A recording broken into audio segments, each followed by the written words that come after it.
भेट ये रानी अजब काहे कइलू लेट ये रानी हर मम्मी से तू कइलू भेट ये रानी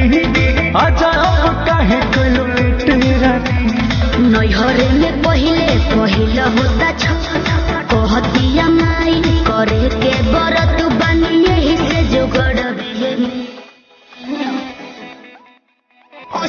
रख दे के बाबी जान राजा जी हमार आजा नई हमारे रख